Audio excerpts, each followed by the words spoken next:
Hello and welcome to Middle-Aged Men Discuss Their Medications and Health Ailments, which is what was happening just before we turned this on. My health advice to everyone is, and this is I'm going to get slapped for being woke here because everyone thinks I'm woke. I'm not woke. You're awake. Dropping bulk dairy was the best thing I've ever done for my health in my life, short of the amount of weight loss I'm doing at the moment, which hopefully people are noticing. It's reduced allergies, reduced bathroom stuff. I'm trying to put it polite for the stream. There you go, people. Randomly running into that in a car dealer live stream in the morning. I've gotten used to the lack of it pretty quick. I still have cheese, I still have ice cream, but it's because that stuff's fun, and you got to deal with some fun sometimes. But doing 2 to 3 coffees a day with, I think Kiwis tend to forget that like 10 years ago, we switched from that much milk in our coffees when you're having instant coffee with a dab of milk at the top to that much milk in your coffee when you're having a flat white. So you're knocking back like half a litre of cow juice a day. And I'm not sure our bodies were really designed to have that much. Some of it is good in moderation. But I think when we switched to the flat whites, we forgot about moderation.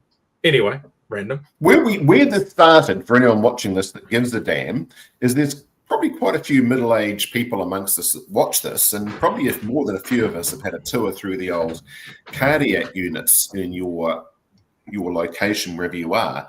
And I commented, I noticed that my hay fever activity had increased dramatically, I thought, since my heart attack a few years ago.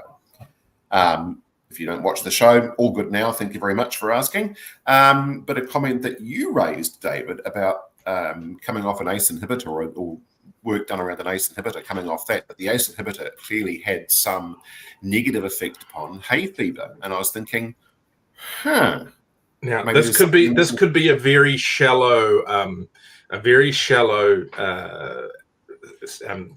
thing here, though, in that.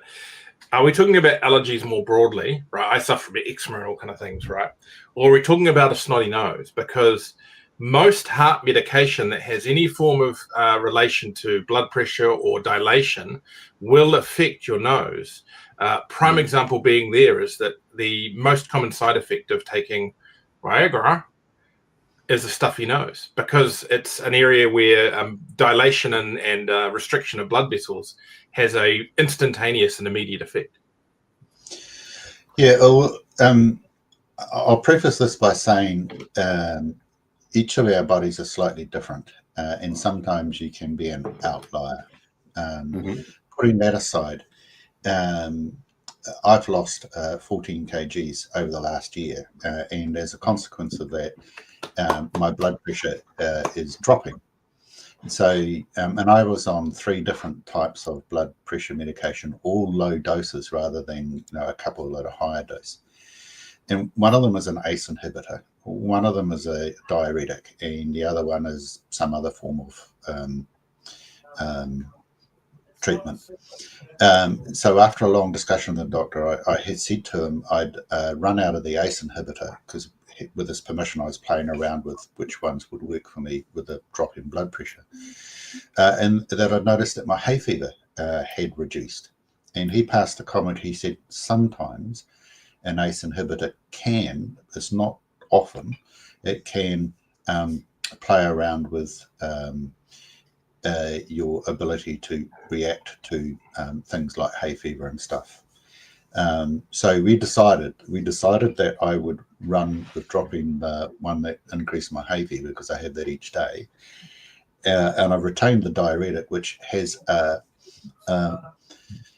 very, very, very, very small effect of perhaps increasing the rate of skin cancer, which is why they don't offer it as a primary blood pressure medication. And so I decided, even though I'm prone to skin cancer, I've decided to keep that until I lose some more weight, and hopefully I can just go down to 1. I think the key point here, Graham, is having that ongoing dialogue with your GP about what works for you and what doesn't, and being upfront with them about the sorts of things that you've noticed that have changed since you've started taking some medication. I hadn't put the increase in hay fever to the ACE inhibitor, but as soon as I stopped it, I thought, well, I've noticed that, but I didn't notice it going on to it. So yeah, I guess I was lucky in that I had permission to play around a little bit, because my blood pressure was elevated but not sky high. So it's having that conversation. Come to a transport show, get Men's Health. Yes. Fair deal yes. for well, fair deal for Friday. Yeah. There is a story we're working on. There is a story we're working on at the moment that will be up on AutoTalk soon that does slightly tie this. We really want to bring it around, and that is, it's a sad story, so let's not joke about this. There was a truck driver yesterday that had a medical event in line with what we've been discussing today. Unfortunately, it was a fatal incident. Though I believe more down to the medical event, but we don't entirely know. And they drove into the yard at AutoTalk in Lower Hutt. I believe there is some damage to the vehicles in the building, and the building was at least partially closed yesterday. So very sad news there. I was speaking to Warren at BYD there yesterday, and yeah, obviously the team there is working to get things back up and running. But sorry news there, and these things do pop up. We need to remember to look after ourselves.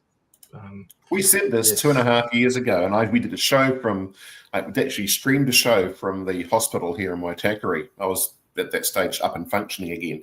But particularly the guys amongst us, there's quite a few of us in that sort of 50 plus age bracket. I said it then and I'll say it again. Get a proper checkup. Don't put it off. And it may be an element of the reason that I'm a smidge over 30 kilos lighter now than I was during that podcast. So, yeah. That's a good rate of thought, Richard. Exactly. That's probably good. except for one little problem I've got. It's the I'm using the stuff that people use to help you lose weight at the moment. Doing all the right things as well, but using a little bit of injected help. And the weight loss has been steady. The body change slows down, then speeds up, slows down, then speeds up. And I wear one brand of t-shirts, the same brand of t-shirts, a long t-shirt, and I was 4XL for the longest time, and held on to replace some more. And then I thought, bugger it, these are getting way too big. I'll go and order 5 3XLs and switch over to those. And they take 2 to 3 weeks to arrive because they come from overseas. They're a very nice quality t-shirt at a very good price. And by the time they arrived, then I was away for a week, that arrived just after I landed, so that dragged out a bit. And by the time I got here, I've got to reorder the 2XLs. So So every retailer in New Zealand watching this right now, who shop local, is going, so you bought online. Well done, good for you. Well, you see, if retailers in New Zealand didn't keep their stock in such a narrow, silly band, then the sad reality is, compared to Australia and compared to America and the UK, New Zealand men are very poorly served if you sit outside the medium to XL clothing band, to be quite blunt. Yeah. To be honest, and what service we do have now is basically an Australian company coming in. And once you get over 3XL, you basically only got one shop that, one big brand shop that caters for the oversize. But yes, I think the other important thing too is managing weight, because it's so easy if you're in a sedentary job to and you're out and you're whining and dining and eating and things like that. It is just so easy to put it on. Very difficult to lose it. But yes, I know that problem, Richard, because I'm hanging on. I'm just going to wear flabby clothes. I can get away with it because I'm retired. I'm just going to wear flabby clothes until I reach my target weight. I highly recommend for anyone who wants them, +2 clothing t-shirts. They are, you can get 5 for $100, or $100 Australian, it's about 110 New Zealand dollars, and they are a long cut. So no risk of the gut show. You can go for a smaller size. There's no risk of your gut popping out from the bottom. Anyway, beside the point. Right. I'm going to make a cheeky segue here. Cheeky segue from us discussing our spreading weight and health issues to a man who claims himself to be as fit as a fiddle and incredibly fit. Dr. Sam, God, incredibly fit. Who am I talking about, Graham? I know this business is going. Donald Trump. Trump has clip. rolled back U.S. fuel efficiency standards. The Trump administration has announced plans to roll back corporate average fuel economy standards established under the previous administration, reducing vehicle fleet efficiency targets from 50.4 miles per gallon to 34.5 miles per gallon, so 4.7 litres per 100 kilometres to 6.8 litres per 100 kilometres by model year 2031.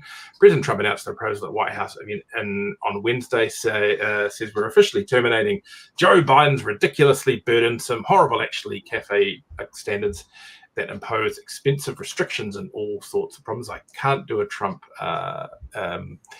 impression. I'm not sure if any of you can. The CAFE standards set by the Transport Department established minimum miles per gallon requirements that automakers fleets must meet. Under the Biden era standards, the nation's vehicle fleet would have been expected to reach 50.4. Anyway, I've got to throw one thing. The whole Biden era stuff is a bit off, and that these have been tweaked over the years. I think Biden it particularly accelerated them to any great level. They've been progressing. The proposal received support from automotive industry representatives represented at the announcement, including Ford Chief Executive Jim Farley and Stellantis Chief Executive Antonio Filosa. National Automobile Dealer Association Chairman Tom Castriotta, who attended the Oval Office event, told Trump, "The actions that you've done as the president are definitely going to save our customers money. You made your promise to let the consumer buy what they want, and you delivered that." Alliance for Automotive Innovation President Chief Executive John Bozzella says his organization is reviewing the announcement but welcomes the proposed changes. And this one you'll like, Graham. Transportation Secretary Sean Duffy claims the change would save families an average $1,000 on the cost of a new vehicle. In a subsequent interview, Duffy says the rollback could bring back the 1970s station wagon, with manufacturers having greater flexibility in vehicle design. Obviously, there's been some pushback on this from the Center for Biological Diversity. The biggest single step any nation has ever taken to cut global warming, pollution, gas consumption, and save consumers money at the pump are the CAFE standards and the EPA standards, and that's what Trump is gutting today. The Biden administration projected that standards would save almost 70 billion gallons or 265 billion litres of gas through 2050 and prevent more than 710 million metric tons of carbon dioxide emissions. California Governor Gavin Newsom, who I think is basically the second most likely to be the person to be the next American president, said Trump handing his big oil donors exactly what they want: weaker protections for consumers and bigger profits for polluters. Interesting one there. It's a rhetoric shake and bake cake from both sides, isn't it? Really, it is. Both. I quite like Gavin Newsom. If nothing else, I think he has particularly good taste in hair. But I thought that's a bit of a disingenuous comment. And at some point in time, Newsom's going to have to figure out a rhetoric that appeals to the broader America rather than just the California demographic that he represents. Because this has been, as far as I have seen through the social media circles that I inhabit in America, it's actually been seen to be a good move. And you can argue whether it is or it isn't, but it's been seen to be quite a good move. And there's obviously those that say that it isn't. And there are those that would say that it's just a big oil, big three car manufacturers want to sell us their old 70s shit boxes. But what is certainly undeniable is the American car market was in a degree of trouble going forward. And this may be a bit like New Zealand, where the targets were just set to a point that was too hard to attain for the industry, whether it was new or used, and needed to be a rethink and a reset to how you could long-term achieve the goals that you have in mind. But that the target point that you had was unrealistic. And I think America was heading towards that same point. I wish Trump wouldn't couch it in the language that he has around being a Biden, doddery old man, freedom for America type stuff. But this is American politics and everything has a tagline with it, doesn't it? I've got three comments. Three comments. The first is it does actually have a bit in my mind to do with Biden, because Trump in his previous administration backtracked a lot, and then Biden put them on and firmed them up a bit more and increased the commitments. The second comment that I'll make is 6.7 litres per 100k by 2031. It's still not a bad achievement by America, given their consumption rate and types of vehicles that they drive. So it is probably a more realistic target, albeit a little bit soft. I would have preferred to have seen it at more close to 6, or even just a shade under 6 than closer to 7. And finally, probably the more controversial target, God help America if Gavin Newsom is their next president, because it just perpetuates this bipolar angst that American politics has got into, where it is very, very divisive. And Newsom is divisive on one end, and Trump is extremely divisive on the other end. Newsom is in my view, just too radical, too green, too left. And I agree with you, Graham. He does not understand the American psyche, and I don't think he's going to be acceptable to the greater wash. It will be acceptable. Well, Newsom was actually slightly more centrist of the Democrats. Well, certainly his shift has been lately. Well, he's not painting himself that way, Richard, if he is. And again, I say this. I quite like the guy. He's got a good media presence. He speaks well. He understands the power of media speak and rhetoric to the people. But the messaging, if you go back a couple of 3 years, and David's probably quite right, is that he's not being seen as a particularly right-leaning governor. Or even central. I thought he was centrist. I thought the California Assembly that he runs is certainly more left of where he sits. The other thing is too is, and I think that a lot of it's combined too with the whole Californian emission standards, which are generally tougher. But the Californian emission standards are targeted at some very specific issues that California has in comparison to other states, particularly in regards to geography and weather patterns. So it's. Yeah. I agree with you, Graham. Newsom is very presentable, and that is the big difference between him and Trump. He's presentable, he's coherent, he's able to back up his statements and his ideas. But when you look at his politics over a very long time, he's got some work to do, I think, to make himself more presentable to a wider audience. But in terms of the standard, coming back to the standard, so America's done it, we've done it, Australia had set softer targets to start off with, Europe's backpedaling. I mean, this is because of the difficulty around the cost of change to fully electric. And it's a difficulty about consumers' hesitancy in different markets to be able to take up the new technology. And I think that's a little bit of a shame, but that's reality. And what I am seeing in some places, like the most relevant latest stats out of Australia, if I recall correctly, showed that plug-in hybrids had taken off. So people are going for plug-in hybrids, which I think is a really, really good option for countries like us, Australia, the US, anywhere where it's a long, narrow country or there are big distances between urban centres. To go back to Newsom, and this is from ChatGPT, so take from it what you will. Gavin Newsom is generally considered on the left side of the Democratic Party, but not part of the party's far left wing. That's correct. He is progressive liberal, but established aligned rather than democratic socialist. Supports strong climate action, gun regulations, LGBTQ rights, immigrant protections, and expensive social programs. However, he's more business friendly and pragmatic than the party's most left-wing figures. Often described as a mainstream California liberal, more progressive than National Democrats overall, but not an ideologue. There you go. Anyway. See, if you live in Kansas, right about now, you hear that and you're just going to go, he's a communist. Anybody but Newsom. And here's the funny thing, and I know we don't want to sort of gloss over this too, we'll carry on with it this morning, but Richard, you've traveled with me in real America, right? So you've been through the real America, not California, not New York, not Chicago or down to New Orleans, for example, but across the real part in the middle where real people have real lives. And we see how those react with the transport network, the distances, the type of driving they do, this the size of the people, the size of the families, all those different things. And it was these arguments about the transport model going forward, they were never going to work in the time frame that was given with the cell job that was being done. And Americans, the best of people, don't like being told what to do. Nobody does. We don't like being told what to do. But I suspect there was a large cell job going on that did not resonate with its target audience, either in terms of its pragmatic and practical aspects, or just being told that this is for the good of the country and the good for your good from a bunch of Californian lawmakers, which was how it was sold.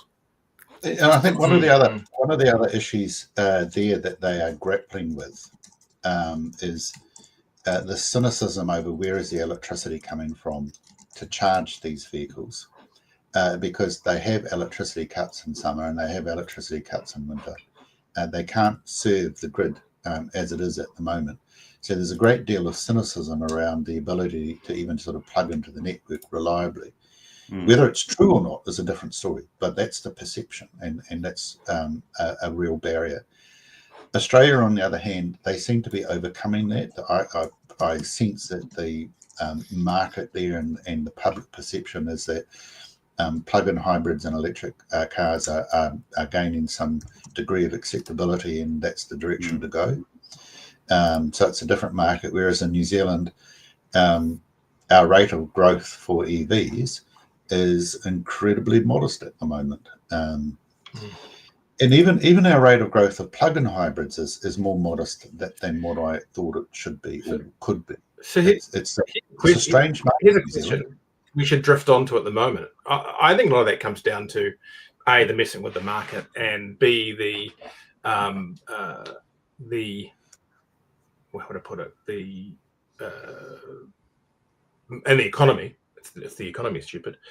Is Australia, electric vehicles are growing at a really good rate at the moment. Plug-in hybrids are growing at a solid rate. Hybrids obviously have done pretty well. The percentage of pure petrol cars sold in Australia is down somewhere between 20 and 30% year on year.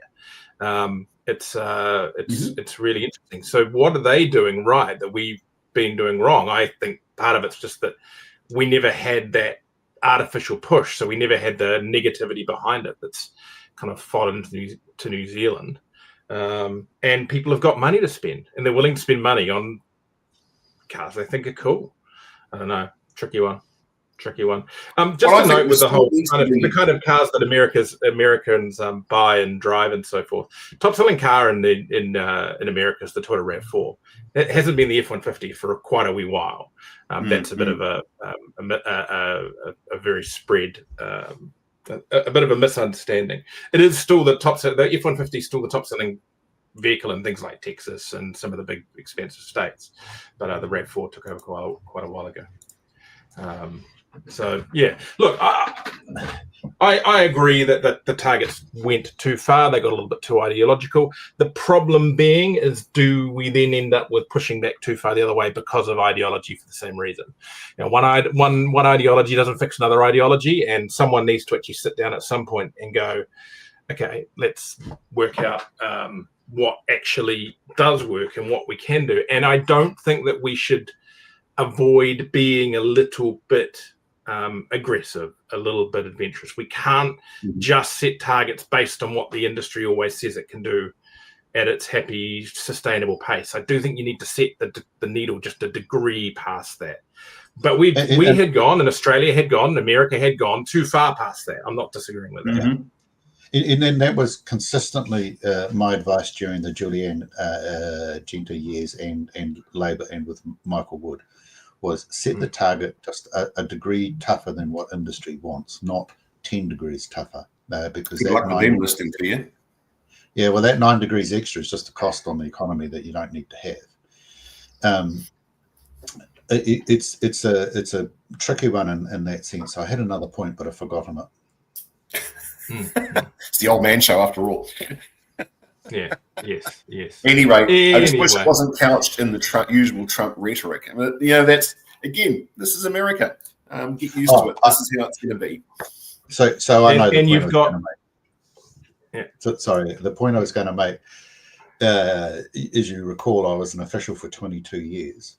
One of the things that I used to advise ministers from whoever was in government at the time was the need to temperate or moderate their tendency to overcorrect what the other party had done when they were in power, because all you get is a pendulum swinging from one side to the other.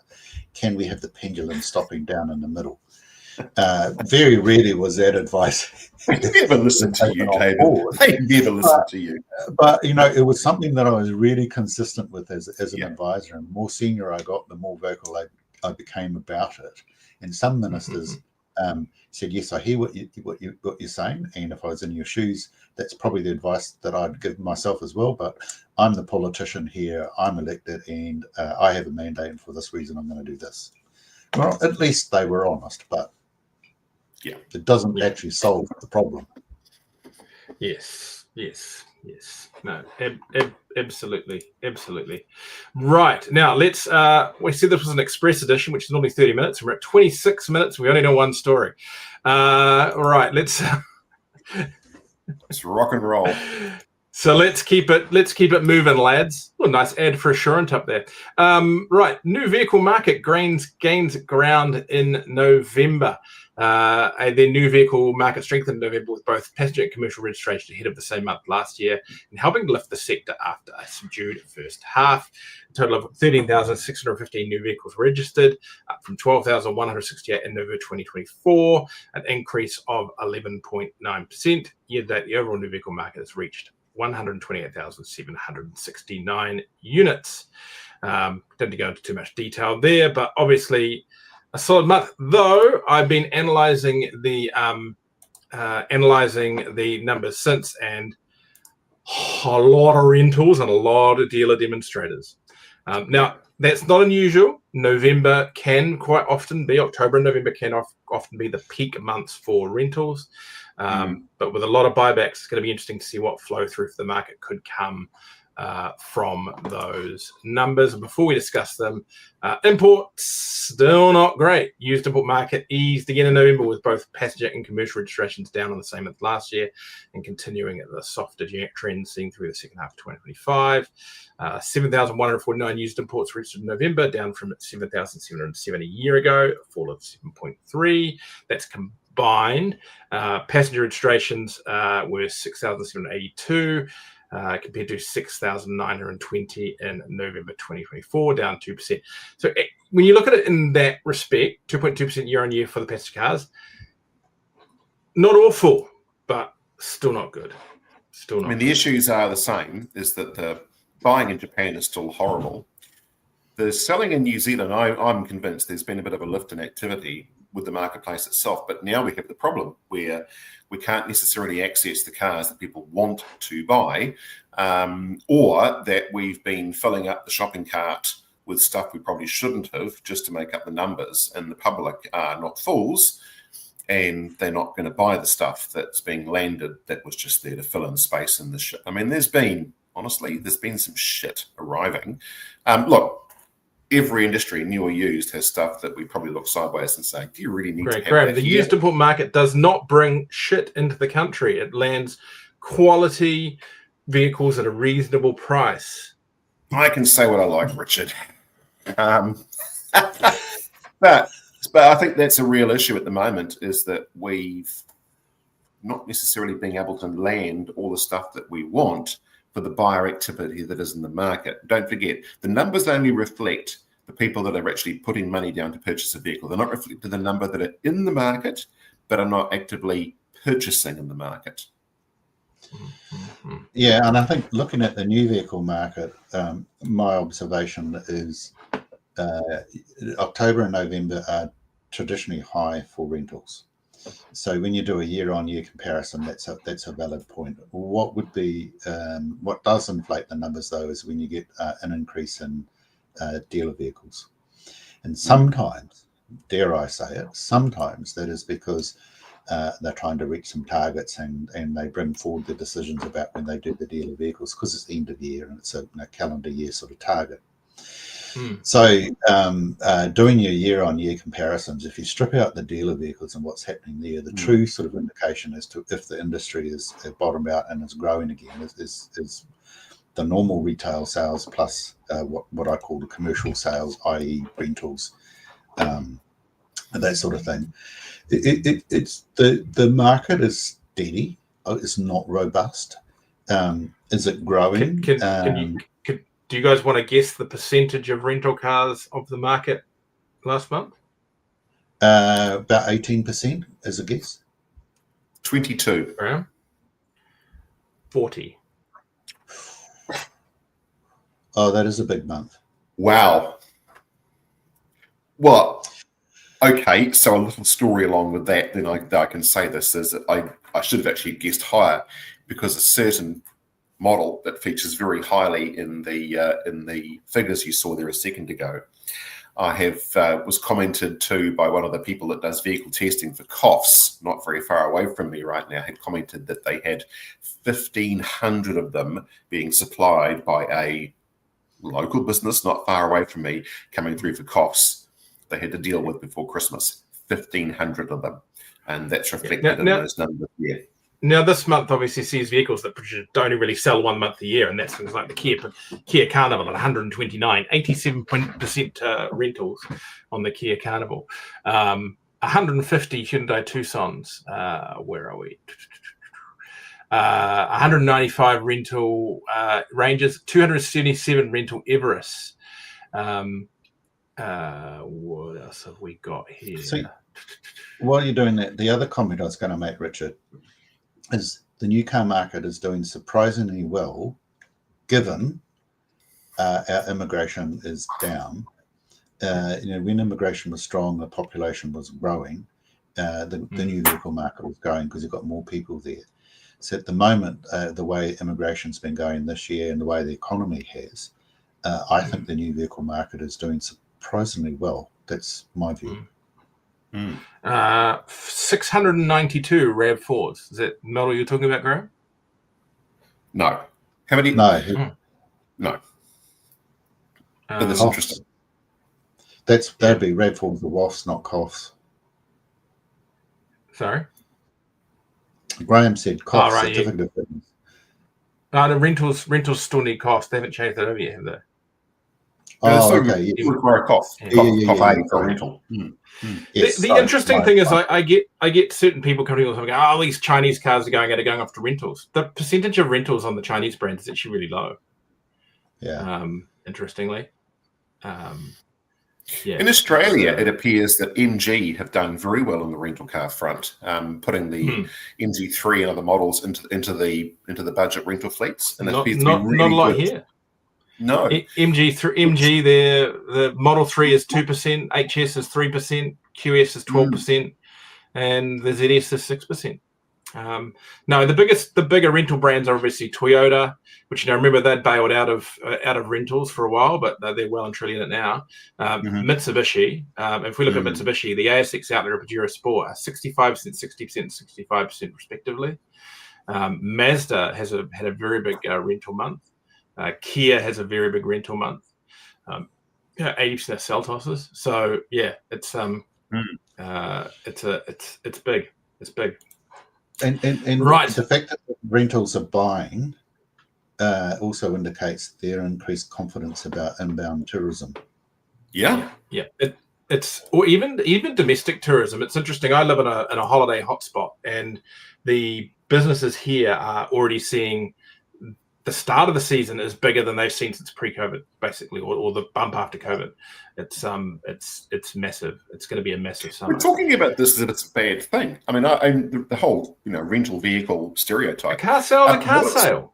It's car sales, and what it's doing is it's going to cascade those vehicles into our used vehicle fleet in 3, 4, 5 What do we have years' at the time. moment? A shortage of good quality used stock. So yeah. Anyway, it desperately needs the numbers. Let's keep going. Vehicle financing steady as consumer credit surges following OCR cuts. Recent official cash rate cuts are positively shaping New Zealand's credit environment. Blah blah blah. New household lending rose 13.2%.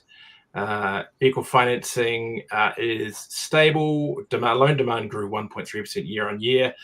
Sector shows strong fundamentals with arrears holding firm at 5.1%. People are asking for, still borrowing money for cars. Interestingly, and I was talking about someone the other day, we're seeing a lot of zero deposit, low finance deals at the moment. I saw one for a car the other day, no deposit, no interest, 60-month term. Yeah. 5 years, goodness. Yeah. So somebody else in the finance game told me that they had accepted, and I'm not going to give it exact numbers in case they ping me for it, but they had seen 60 applications, of which only 20 made it across the line. Most of them were complete and total trash, and a really high proportion right now of rubbish loan applications, which I know is a cruel way of putting it, but in the game you understand what I mean. Rotorua car dealer closes after 20 years. Barry Gruby Motors has closed its Rotorua arcade after 20 years of operation, with owner Barry Gruby citing industry red tape and changing market conditions as key factors in the decision. 57-year-old dealer recently chained up his Clayton Road yard for the final time, ending a business that sold approximately 5,000 vehicles during its 2-decade run. Industry red tape and the changing face of car dealing have made it too hard to keep going, he says.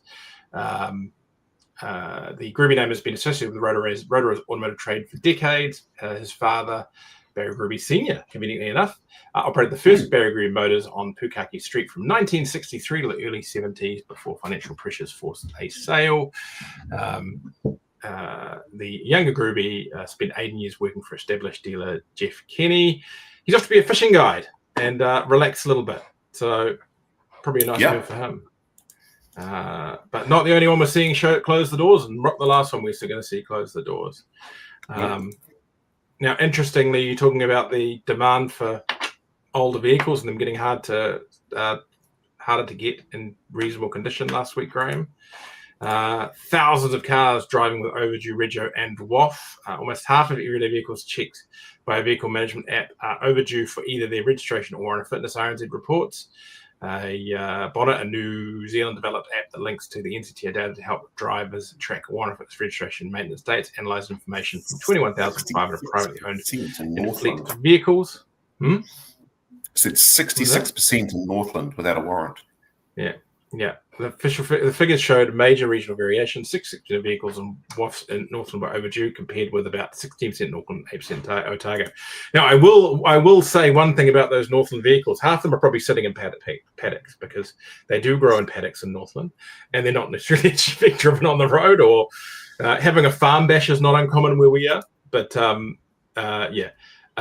Automobile Association Principal Advisor, Policy Advisor Terry Collins told RNZ the totals may be inflated because registration payments can be backdated, but notes Northland consistently has some of the highest overdue registration dates. Anyway.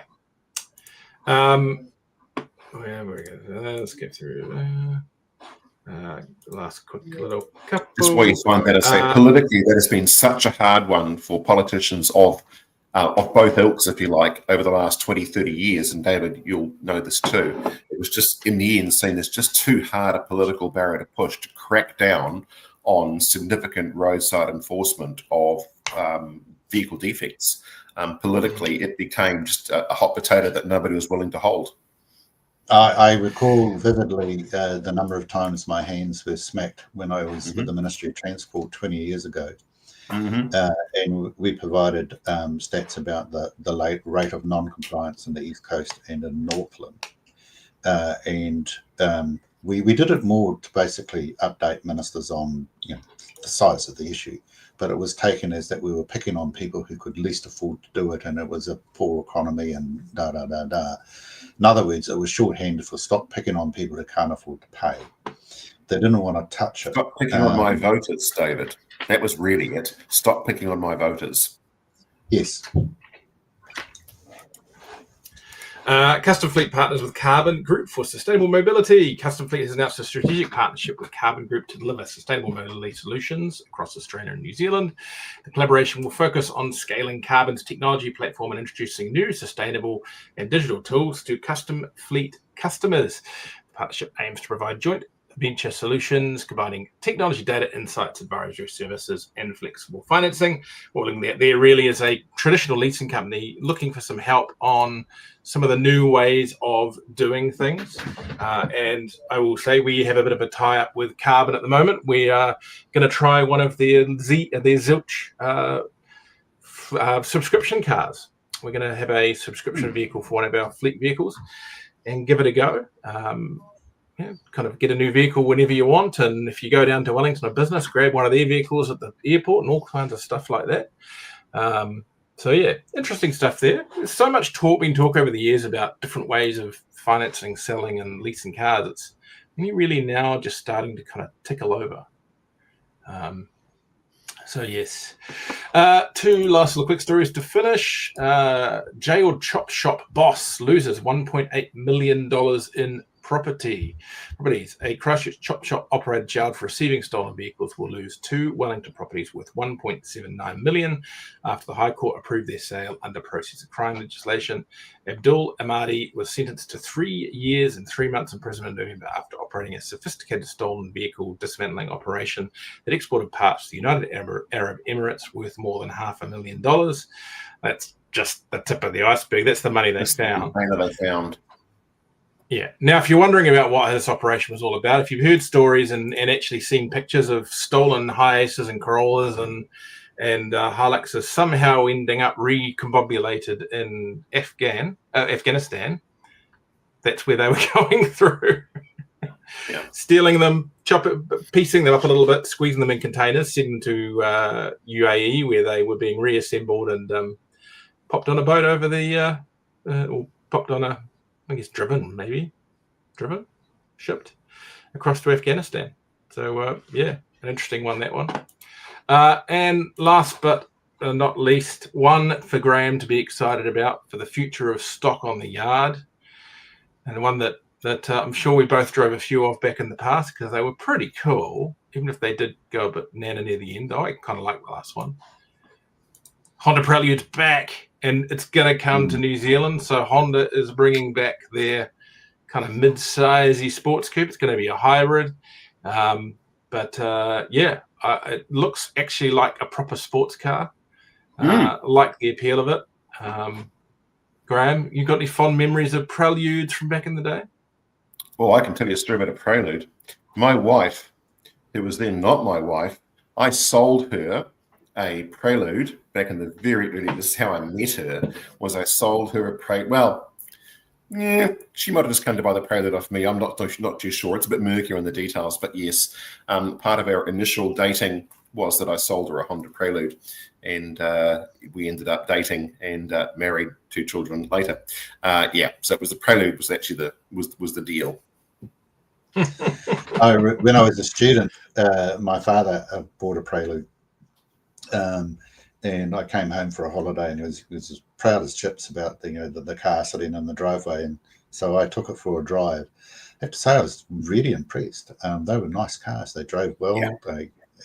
They just it's the sum of the parts work together really well, and the power steering that went like that. I love a good looking sports car. I love a good driving sports car, but I tire very quickly of sports cars because often sports cars are sports cars. The Prelude always kind of sat in between, wasn't it? It was kind of a sporty car that looked really good, but drove like a slightly sporty Accord, which was perfect. It was enough sports, but you could drive it to work. Yeah. I mean, it's kind of like how I described the Lexus 350 when I had that on loan for 3 months when I was with the Motor Industry Association. I described that as a luxury car. It was in the luxury market, but it was really, really practical. And so they managed to blend the two together, so you could use it as a really nice sort of workhorse, but it was really comfortable and drove well. The Prelude was like that. It was exactly like you say, Richard. It was sportier than normal, and it had a nice sporty look, but it wasn't firm, and you didn't tire. You could take it on a long distance ride and could get out the other end refreshed. The only other car that I had that's done that was the Nissan Skyline GTT, the 1998 model I had, the 4-door. as opposed to the two-door. That I could do long distance driving on a sporty car, but the only hassle with that is that it was very thirsty. Yes. Right, that's it for today. 45 minutes from an express. I guess that's not too bad. It's short. Far too long on health and Trump. My problem. It's all good. Anyway, that's us for this week. We all around next week? I think I'm around. You around, Graham? Yeah, I don't see any reason as to why I'm not going to be. We'll try not to express point out, folks, that if you are looking at the moment, I do have my CV on LinkedIn. We are making some changes here at the Croydon Empire, which we'll probably talk about in the next show. And I have my CV up on LinkedIn, or you can contact myself or Richard. And I'm being serious here. If you're looking for somebody in the motor vehicle industry with the arguably the lack of or experience that I've had around all these different fields, and you can put up with the fact that I am who I am. And you can make them available for 1 hour-ish on every Friday morning at 10 a.m. Yeah, that could be part of the deal. But yes, I'm in the marketplace, folks. Yeah. Awesome. Thanks, everyone. Catch you next week.